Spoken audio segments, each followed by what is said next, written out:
ఇక ముఖ్యంగా చూసుకుంటే తెలంగాణ రాష్ట్రానికి సంబంధించి హోమ్ డిపార్ట్మెంట్లో 19,000 పోస్టులు ఉన్నప్పుడు ఒక ఓయి విద్యార్థిగా నువ్వు కూడా నిరుద్యోగిగా సరే పార్టీలు పక్కన పెట్టేద్దాం. సో ఏంటి అంటే మరి ఇక్కడ 19,000 పోస్టులని వీళ్ళు నోటిఫికేషన్ ఇవ్వడానికి రేవంత్ రెడ్డి గారు సుముఖంగా లేక 5,000 పోస్టులని ఆయన ఖరారు చేస్తే మళ్ళీ ధర్నాలు రాస్తారోకోలు ఇవన్నీ జరిగిన తర్వాత ఒక 2,000 చిల్లర అంతా మళ్ళీ పెంచారు, 2,200 అంతా పెంచారు. 7,000 చిల్లర అయింది, 7,200 దాకా ఇచ్చారు, 7,200 దాకా ఇచ్చారు. మరి ఏంటి మరి మిగతా పోస్టుల సంగతి ఏంటి? ఏంటి దీంట్లో ఉన్నటువంటి మతలబ్ ఏంటి? అయితే ఇప్పుడు మీరు నేను గతం నుంచి వస్తా, కొద్దిగా ముందు ముఖ్యమంత్రి కాకముందు నుంచి ముఖ్యమంత్రి అయిన తర్వాత కొన్ని అంశాలు తీసుకున్నాం. ఇదే రేవంత్ రెడ్డి గారు మాట్లాడిన అంశాలు అధికారంలోకి వచ్చిన తర్వాత మాట్లాడి కేసీఆర్ గారు ఉద్యోగం ఓడగొడితేనే మీకు ఉద్యోగాలు వస్తాయని చెప్పిన వ్యక్తి ఎవరు? రేవంత్ రెడ్డి గారు. అదే ప్రభుత్వంలో జీవో 46 అనే అంశం, దుర్మార్గమైన అంశం, నిరుద్యోగుల గొంతు బిసికి చంపుతున్న అంశం అని చెప్పింది ఎవరో? ఇదే రేవంత్ రెడ్డి గారు. ఆ ప్రభుత్వం 57 సంవత్సరాల వయసుని ఎంతో ఉంటే దాన్ని 61 తీసుకొస్తే ఆ ప్రభుత్వం నిరుద్యోగుల్ని మానసికంగా చంపేస్తుంది, నిర్వీర్యం చేయాలనుకుంటుంది, అని తాగుబోతులుగా తిరుగుబోతులుగా తయారు చేయాలని చెప్పేసి మాట్లాడింది ఎవరు? రేవంత్ రెడ్డి గారు. సరే, రేవంత్ రెడ్డి గారు అయిపోయింది, అధికారంలోకి వచ్చారు. వచ్చినమ్మట్లోనే నిరుద్యోగులు నా దేవుళ్ళు, నిరుద్యోగుల వల్లే నేను ఎక్కడ కూర్చున్నా, తెలంగాణ ప్రజలు నా బిడ్డలో, ఏదైతే పోరాటం చేస్తున్న వ్యక్తులు ఎవరు ఉన్నారో నా బిడ్డలో అని చెప్పేసి వీళ్ళు మాట్లాడారు. ఇప్పుడు నేను ఏమని అడుగుతానంటే, నీ బిడ్డలు కదా, నీ బిడ్డలో అంటున్నావు కదా, నీ తెలంగాణ ప్రజల పట్ల నీకు బాధ్యత ఉంది కదా, నీ బిడ్డల పట్ల బాధ్యత ఉంది కదా, మరి ఎంట్రీని దాగి చచ్చిపోమని ఎట్లా అంటావు? అంత అహంకారమా? అంత తలకెక్కిందా నీకు? అధికారం తలకెక్కిందా నీకు? అంటే నిన్ను ఎంట్రీని దాగి చచ్చిపోమంటే ఇంకొక అంశం కూడా మాట్లాడుతుండవు. మీకు ఇంకో లింక్ చెప్తా. ఆయన జడ్చర్లలో ఏదో పోటీ చేసిండు, పోటీ చేస్తే ఆయన అప్పుడు జడ్పీటీసీకి గెలిచిండు. ఆయన వల్ల ఆపోజిట్ వ్యక్తి ఓడిపోయాడు. మొన్న ఏదో సభకు పోయి నా వల్ల నష్టం జరిగితే నేను తట్టుకోలేను, నల్గొండకు సంబంధించిన వ్యక్తులు మంత్రులు ఎవరన్నా పిలిచి ఆయనకి ఏదన్నా ప్రభుత్వంలో ఉంటే ఏదన్నా అకామిడేట్ చేయండి, నా వల్ల ఎవరన్నా నష్టపోతే అంటాను. నేను ఏమంటున్నంటే, తెలంగాణ నిరుద్యోగులు ప్రజలు మీ వల్ల నష్టపోతున్నారు, ఆ ముఖ్యమంత్రి కుర్చీ వేరే వాళ్ళకి రాదు, ఆ బట్టి విక్రమార్కకి రాదు, చేయరాదు. నువ్వు ప్రజలు గోసలు పడుతున్నారు, హరిగోసలు పడుతున్నారు నీ వల్ల. నేనేమంటున్నా, ఇదే జీవో 46 అనే అంశం ఎందుకు దుర్మార్గం అని అంటున్నా అంటే, ఇప్పుడు తెలంగాణ రాష్ట్రంలో నీకు ఖమ్మానికి ఒక కేటగిరీ, నల్గొండకు ఒక కేటగిరీ, మహబూబ్ నగర్కి ఒక కేటగిరీ, కరీంనగర్కి ఒక కేటగిరీ, హైదరాబాద్కి ఒక కేటగిరీ తీసుకొచ్చిన వీళ్ళందరూ తెలంగాణ రాష్ట్రం మొత్తం డ్యూటీ చేయాలా, ఒక జిల్లాకి డ్యూటీ చేయాలా? నా ప్రాథమిక క్వశ్చన్. తెలంగాణ రాష్ట్రం మొత్తానికి చేయాల్సి వచ్చినప్పుడు, రాష్ట్రం మొత్తానికి ఒకే ఎగ్జామ్ అయినప్పుడు మరి వివిధ జిల్లాలకి ఎందుకు కట్ ఆఫ్ వేరు? ప్రాథమిక క్వశ్చన్. మరి దీన్ని సవరించే బాధ్యత నీకు లేదా? దీని మీద మంత్రి సంఘ ఉపసంఘ కమిటీ వేసినాను, దాదాపు 2 ఏళ్ళు అయింది. ఛాయలు సమోసాలు తింటున్నారా, లేకపోతే పైసలకే కమిషన్లకే కక్కుర్తి పడుతున్నారా? రేవంత్ రెడ్డి గారు దీన్ని సూటికి సమాధానం చెప్పాలి. అప్పుడు ఏమన్నాడు, ఏదైతే నిరుద్యోగులను అప్పుడు హమాలీ పనికి పోండి అని చెప్పేసి ఒక మంత్రి వ్యాఖ్యలు చేస్తే ఆ మంత్రి మీద ఎంత దారుణం చేశారు. ఇదే తెలంగాణ నిరుద్యోగుల్ని ఉస్మానియా వేదికగా, తర్వాత వచ్చేసి దిల్సుఖ్ నగర్ వేదికగా దాడులు చేసింది ఎవరు? ఇదే రేవంత్ రెడ్డి గారు కదా. జీవో 46 తీసుకొస్తే నరలోప రాక్షసుడు అంటే, మరి నువ్వు జీవో నెంబర్ 29 తీసుకొచ్చును కదా, దానివల్ల ఏంటి? షార్ట్ ఫాల్ విధానం తీసుకొచ్చిన. మీకు ఎగ్జాంపుల్ చెప్పాలి, ఎందుకంటే మన బలహీన వర్గాలకు సంబంధించిన వాళ్ళు కూడా ఎంత అన్యాయం చేస్తున్నారు అనేది తెలియాలి ఇక్కడ. ఇప్పుడు షార్ట్ ఫాల్ విధానం అంటే ఏంటంటే, ఒక 600 పోస్టులు ఉన్నాయి అనుకోండి. ఫర్ ఎగ్జాంపుల్ ఒక కేటగిరీకి బీసీఏకి 600 పోస్టులు ఉన్నాయి, అందులో 400 మందే ఉన్నారు. 400 మంది ఉంటే ఏంటంటే మిగిలిన 200 పోస్టులు మిగిలిన అన్ని క్యాస్ట్లకి వెళ్ళిపోతాయి. దీన్ని షార్ట్ ఫాల్ విధానం అంటారు. నెక్స్ట్ వచ్చేటప్పుడు మళ్ళీ నెక్స్ట్ ఇయర్ వచ్చేటప్పుడు మళ్ళీ ఆ 400 పోస్టుల నుంచే వస్తుంది, 600 పోస్టుల నుంచి రాదు. అంటే 200 పోస్టులు నష్టపోతున్నట్టు. మళ్ళీ ఇంకోటి ఏంటంటే, ఓపెన్ కేటగిరీ, రాజ్యాంగానికి విరుద్ధంగా ఓపెన్ కేటగిరీని తీసేసింది రేవంత్ రెడ్డి గారు. ఇప్పుడు ఓపెన్ కేటగిరీలో హైయెస్ట్ మార్క్స్ వచ్చిన వ్యక్తి ఓపెన్ కేటగిరీలోకి వెళ్ళిపోతారు.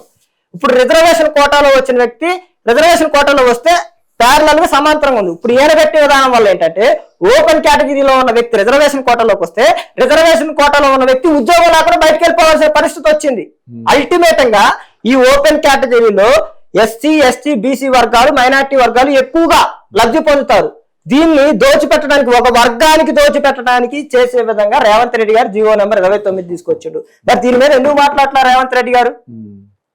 గతంలో ఉన్న డీజీపీ గారేమో 19,000 పోస్టులు ఉన్నాయి అంటాడు. ఇప్పుడున్న 15,000 పోస్టులు ఉన్నాయి అంటాడు. మరి నువ్వు 7,200 పోస్టులు ఎందుకు ఇచ్చినావు? నువ్వు గడప గడప తిరిగినావు. నీ కాంగ్రెస్ ఎమ్మెల్యేల కంటే, కాంగ్రెస్ నాయకుల కంటే ప్రతి ఒక్కళ్ళు నిరుద్యోగులు గడప గడపలా తిరిగి అమ్మమ్మని, నాయనమ్మని అందరినీ ఓటేసి తినక ఇవన్నీ చేసుకుంటూ తెలంగాణ ప్రజల చైతన్యం చేసుకొచ్చి నీకు అధికారం తీసుకొచ్చారు కదా. అట్లాంటి వాళ్ళ వ్యక్తుల పట్ల 7,200 పోస్టులు తీసుకొచ్చి అన్యాయం చేయడం దుర్మార్గం కదా. నువ్వు అసెంబ్లీలో లేచి నువ్వు ఏం చెప్పినావు? జాబ్ క్యాలెండర్ ఇచ్చినావు. జాబ్ క్యాలెండర్ ఇయ్యంలోనే కోచింగ్ సెంటర్ల దగ్గరికి ఉరికొచ్చినాయి. రేవంత్ రెడ్డి గారు కొద్దిగా వాయిదా వేయండి, మాకు పైసలు వస్తాయి అని చెప్పేసి ఏమంటాడు? ₹1 కూడా తెలంగాణ పేద ప్రజల ₹1 కూడా నేను కోచింగ్ సెంటర్కి ఫోన్ ఇవ్వరు, ఉప్పు పాదం మోపుతో తొక్కుతాడు. ఆ ఉప్పు పాదం ఎట్టిపోయిందో, ఆ తొక్కేది ఎట్టిపోయిందో. రేవంత్ రెడ్డి గారికి కోచింగ్ సెంటర్ నుంచి కమిషన్లు అందినాయి. అందుకే దాని గురించి ఎస్సీ వర్గీకరణ అంటాడు. ఏంటి ఆ జాబ్ క్యాలెండర్ మీద ఎస్సీ వర్గీకరణ అంటాడు. మరి ఎస్సీ వర్గీకరణ అయిపోయిందిగా, నువ్వు మళ్ళీ ఎందుకు ఇలా? ఉస్మానియాకి వచ్చే ముందు వారం రోజుల ముందు నుంచి రాసుకుంటూ వచ్చినావు. కాలమ్స్ లో ఏమని రాసుకొచ్చినావు?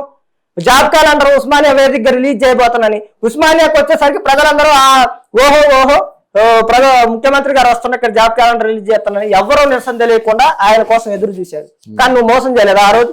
ఈ రోజు వరకు కూడా ఎందుకు మాట్లాడాలా? గట్టి విక్రమార్క గారు ఇది చారిత్రాత్మక నిర్ణయం అంటావు. ఏది నిరుద్యోగులను మోసం చేయటంలో చారిత్రాత్మకమైన విజయం. గట్టి విక్రమార్క గారు బలహీన వర్గాలు, అద్దంకి దయాకర్ బలహీన వర్గాలు, వాకిటి శ్రీహరి గారు బలహీన వర్గాలు, అడ్లూరి లక్ష్మణ్ గారు బలహీన వర్గాలు, ఇది పొన్నం ప్రభాకర్ గారు బలహీన వర్గాలు.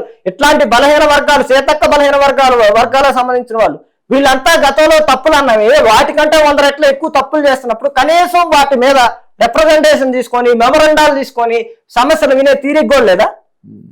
ఎందుకు ఇంత విచ్చలవిడితనంగా తయారయ్యారు? నేను ఒకటే చెప్తున్నా కాంగ్రెస్ ప్రభుత్వానికి, కాంగ్రెస్ ప్రభుత్వం మళ్ళీ 2029లో అధికారం రాదు, రాసి పెట్టుకోండి. ఇదే రేవంత్ రెడ్డి గారి వల్ల కాంగ్రెస్ ప్రభుత్వం కూలిపోవటానికి మొట్టమొదటి అడుగు వేసింది రేవంత్ రెడ్డి గారు. అది నిరుద్యోగుల వల్ల జరిగిద్ది. ఎందుకని అన్నట్టే బలహీన వర్గాలకు సంబంధించిన జీవో 29లో right to equality, right to opportunity అని బలహీన వర్గాలను మోసం చేసినప్పుడు అప్పుడే నిన్ను బొందగట్టాలని చూశారు. ఇప్పుడు ఇక్కడ వచ్చిన సమస్య ఏంటంటే స్థానిక సంస్థలు మున్సిపాలిటీలు 2 ఉప ఎన్నికలు గెలిచినంత మాత్రాన నా పట్ల ప్రజలు అమితమైన ప్రేమతో ఉన్నారు అంటాడు. 2023కు ముందు బీఆర్ఎస్ కూడా అప్రత్యేకంగా ఓటమంటే తెలియకుండా 99% విన్నింగ్ పర్సెంట్ ఉంది. ప్రజలు కొడితే పోయి ఫామ్ హౌస్ లో బండ్రు. ఏది తెలంగాణ కోసం పోరాటం చేసిన వ్యక్తిని కూడా పక్కన పెట్టారు. తెలంగాణ పట్ల దుర్మార్గాలు చేసి నువ్వు దొరలాగా ప్రవర్తిస్తుంటే ప్రజలందరూ చూస్తూ ఊరుకుంటారా? నేనేమన్నా అట్లాంటి వ్యక్తిని కూడా అట్లాంటి తెలంగాణ కోసం పోరాటం చేసిన వ్యక్తినే పక్కన పెట్టారు. నీలాంటి ఎంత మీరు సో ఇక్కడ ప్రజలతో సమస్య లేదు, ఈ సోకాళ్ళు మేధావులు నాయకులు ఉన్నారు కదా, వీళ్ళతోనే పెద్ద సమస్యలు వచ్చాయి ఇక్కడ. ఇప్పుడు ఏమైతుందంటే దీన్ని లాగటం, ఇప్పుడు ఇవన్నీ మాట్లాడిన అనుకో పవన్ కళ్యాణ్ ఆంధ్ర అంటారు. నువ్వు 7,200 వేయటానికి పవన్ కళ్యాణ్ ఆంధ్రాకి ఏమైనా సంబంధం ఉందా? నువ్వు నిరుద్యోగులకి భృతి ఇవ్వటానికి ఏమైనా ఆంధ్రాకి సంబంధం ఉందా? మక్కలో బొడ్లు కొట్టడానికి పవన్ కళ్యాణ్కి ఏమైనా సంబంధం ఉందా? లేకపోతే ఈ సమస్యల మీద పోరాటం సోషల్ మీడియాలో చూశాను. లెక్కర దందాలు చేసిన ఆమె అయితే తెలంగాణకు అమ్మవచ్చు, కానీ ఎన్నో తెలంగాణకు సంబంధించి గుడికి 30 కోట్లు, అలా ఇక్కడ బోరు బావులు వేయించినందుకు, అదే విధంగా చాలా మంది సహాయం చేసిన పవన్ కళ్యాణ్ మాత్రం ఇక్కడ పోటీ చేయడానికి అంశం అడుగుతున్నా. మీరు మంచి పాయింట్ గుర్తుకొచ్చారు. 10 ఏళ్ళు అధికారం ఉంది కదా, ఆమె ఎంపీగా చేసింది, ఎమ్మెల్సీ చేసింది. ఎన్నడన్నా రోడ్డు మీద పోయేటప్పుడు బిడ్డ నీకు ఏమన్నా సమస్య ఉందా, లేకపోతే నీకు గురుకులాల్లో సీటు కావాలా, నీకు ఒక 10,000 సాయం చేస్తున్నా చదువుకోండి అని ఏదైనా ఒక్కరోజు అలా 10 ఏళ్ళ అధికారంలో వచ్చి సమీక్షించింది ఉందా? ఈ రోజు రాహంలోనే పాలవంత బొగ్గుబాయి గనులు పోవటం, లేకపోతే ఏది నిరుద్యోగులు భూములు కాడైపోవటం. నువ్వు అధికారంలో ఉన్నప్పుడు ఏం చేసినావు అంటున్నా? 10 ఏళ్ళు సరే, నువ్వు నీ పెద్ద పాత్ర లేకపోయినా నువ్వు పోయి మాట్లాడటానికి కూడా నీకు స్కోప్ లేదా? నీకు ఆ శక్తి లేదా? మీకు అధికారం కావాలి, అధికారం కోసం ఎంత దూరమైన దిగజారుతారు. నేను చెప్తానుగా, భారత రాష్ట్ర సమితి మీరు గుర్తుపెట్టుకోండి, భారత రాష్ట్ర సమితి మాటల గారడీ మీద బతికిద్ది. అదే మాటల గారడీని 100 రెట్లు ఉపయోగిస్తుంది రేవంత్ రెడ్డి. మీరు ఆలోచన చేయండి. రాజకీయ వ్యూహాల్లో కేసీఆర్ గారిని కొట్టేది లేదని అంటారు చాలా మంది. నేను రాజకీయ పరిణామ దశను చూసింది కాబట్టి ఒక నాయకుడిగా నాకు అర్థం చేసుకొని రాజకీయ డైవర్షన్ చేయటంలో కేసీఆర్ గారి కంటే 100 రెట్లు ప్రమాదకరమైన వ్యక్తి రేవంత్ రెడ్డి అంటున్నా. జూబ్లీసీ ఎన్నికలు వచ్చింది, అప్పటి వరకు 6 గ్యారెంటీలు పోయి బీసీ వాదాన్ని తీసుకొచ్చిండు.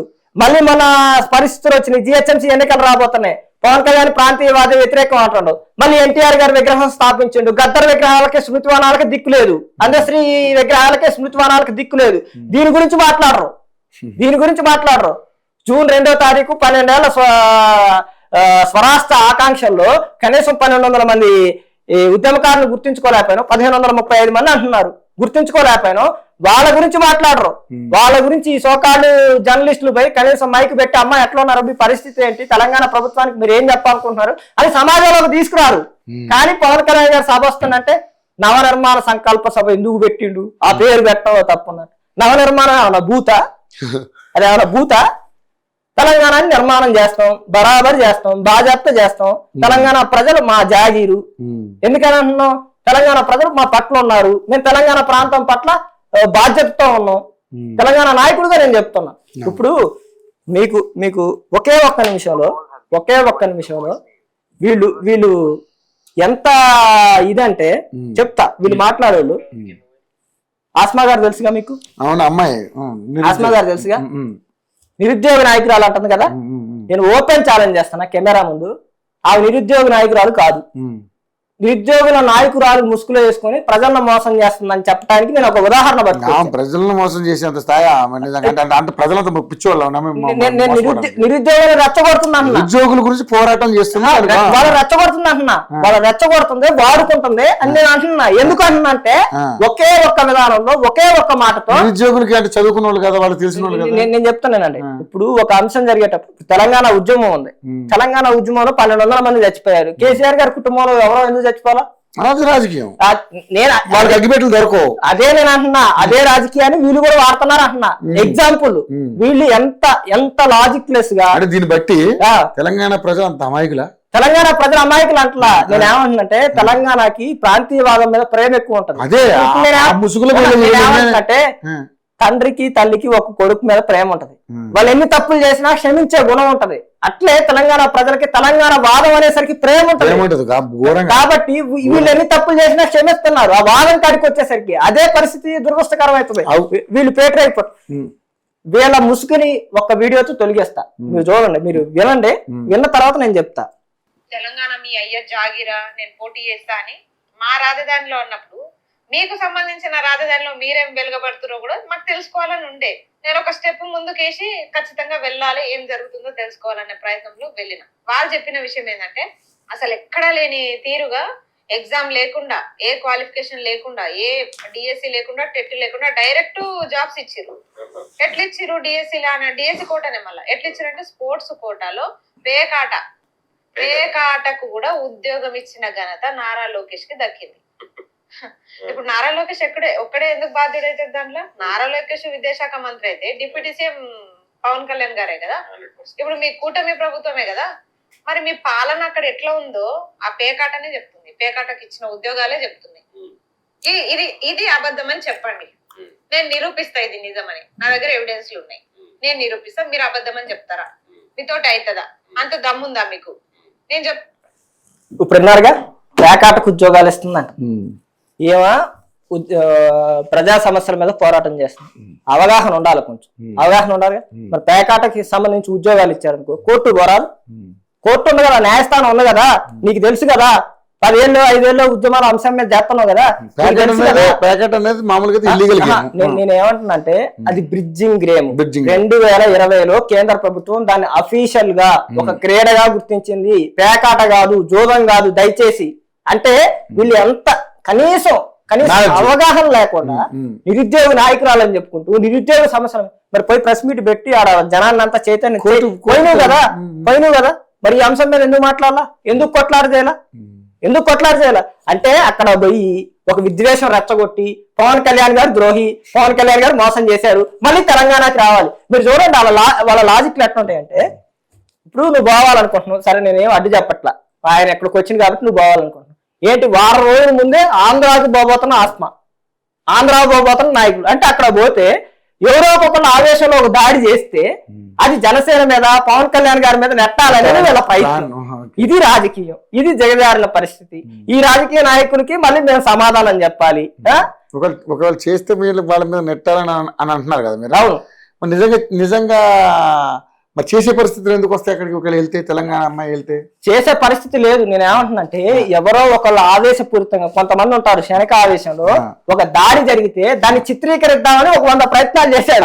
దాడి చేసేవాళ్ళు కూడా, దాడి చేసేవాళ్ళు ఎవరు నాకు తెలిసి పవన్ కళ్యాణ్ జన సైనికులే ఉంటారు, వేరే వాళ్ళు ఎవరు ఉంటారు? నేను ఏమంటున్నంటే ఆ అంశాన్ని వాడుకున్నామని చూశారు, కానీ అక్కడ జరగలేదు. అక్కడ ఎవరో చేయలే, అప్రమత్తం అయ్యారు, పట్టించుకోవద్దని చెప్పారు, పోయింది. పోయిన తర్వాత ఏం చెప్పారు? మరి ఎందుకు మాట్లాడాలా? బుద్ధు ముందు కూర్చొని ప్రెస్ మీట్ పెడుతున్నాను, బుద్ధు ముందు పెట్టాలిగా, మరి పెట్టలేదే. ఇదంతా ఏంటంటే ఇదొక దొంగల ముఠ. నేను చెప్తున్నా, ఇదంతా ఒక దొంగల ముఠ. ఒక బ్యాచ్ తయారైంది, బ్యాచ్ తయారై ప్రాంతీయ విద్వేషాలు రెచ్చగొట్టి దాని వాదం మీద వాడుకున్నామనేసి తయారయ్యారు. ఇది ఇది తెలంగాణ ప్రజలు సహించరు. నేను చెప్తానుగా, తెలంగాణ ప్రజలే వీళ్ళని దరిమి కొట్టే రోజులు వస్తాయి. ఆ రోజు మీరు ప్రత్యక్షంగా చూస్తారు, నేను కూడా వచ్చి మాట్లాడతా. ఇంకా ఇప్పుడు వీళ్ళు జూబ్లీస్ ఎన్నికల్లో బీఆర్ఎస్ దగ్గర నుంచి డబ్బులు తెచ్చుకొని తెలియదా? ఆ అంశాలు తెలియదా? మేము మాట్లాడలేము. అది మాట్లాడితే ఏంటంటే వ్యక్తిగతంగా మాట్లాడకూడదు, పద్ధతి కాదు, సమంజసం కాదు అనే ఒక హుందాతనంతో మేము ఆగుతాం. మరి మీకు ఎక్కడి నుంచి వస్తున్నాయి ఈ ఉద్యమాలు చేయడానికి డబ్బులు? ఎక్కడి నుంచి వస్తున్నాయి అని మేము అడగలేమా అంటున్నా. రాజకీయాల్లో కొద్దిగా ఒక పద్ధతి, ఒక హుందాతనం ఉన్నాను. ఇప్పుడు నేను అడుగుతున్నా, అసలు ఆస్మాకి ఏంటి సంబంధం? ఆమె నిరుద్యోగ రాజకీయాలు అర్థం కాలే. పవన్ కళ్యాణ్ ఎందుకు ఆమె విభేదించిందో, తమ్ముడు పవన్ కళ్యాణ్ అని ఎందుకు అన్నదో.